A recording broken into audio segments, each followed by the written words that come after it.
কাতল মাছের ঝোল। প্রথমে মাছটাকে ভেজে নিব, তার জন্য স্বাদ মতো লবণ দিয়েছি। এখন দিচ্ছি হলুদ, দিয়ে ভালো করে মেখে নিচ্ছি। দিয়ে দিচ্ছি তেল,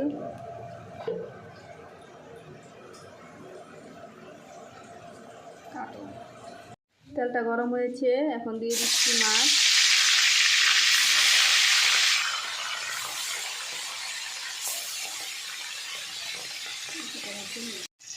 মাছ ভাজা হয়ে গেছে, মাছগুলো আমি তুলে নিচ্ছি।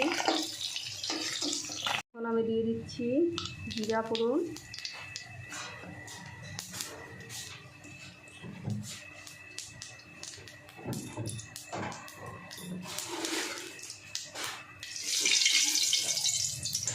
তারপর দিয়ে দিব আলু আর শিমগুলো একসঙ্গে দিয়ে দিই। এটা একটু ভালো করে ভেজে নিব। তিনটে আলুটা একটু লাল করে ভেজে নেবেন, বেশি লাল না, হালকা লাল করে ভেজে নেবেন। তারপর আমি দিয়ে দিচ্ছি মশলা। এখানে আছে শুকনো লঙ্কা আর জিরা গুঁড়ো। তারপর দিয়ে দিচ্ছি লবণ,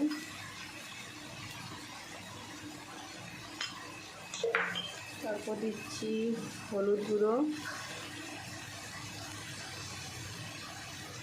এখন সামান্য একটু পানি।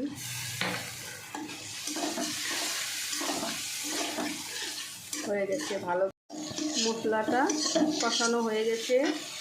এবার কাতল মাছের সঙ্গে দুটো পটকা ছিল, পটকা দুটো তো ভাজা যাবে না, তাই আমি পটকাটাকে মশলার সঙ্গে ভালো করে কষিয়ে নিচ্ছি। আপনারা কিন্তু পটকা কোনোদিনও ভাজবেন না, তাহলে চোখ মুখ ছোটা করে যাবে।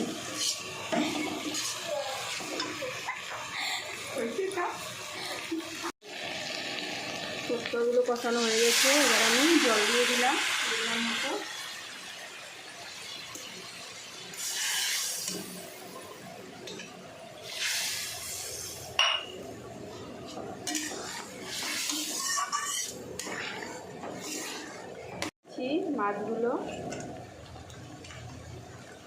মাছগুলো দিয়ে সবজিগুলো সিদ্ধ হলে ধনিয়া পাতা দিব, তারপর নামিয়ে দিব।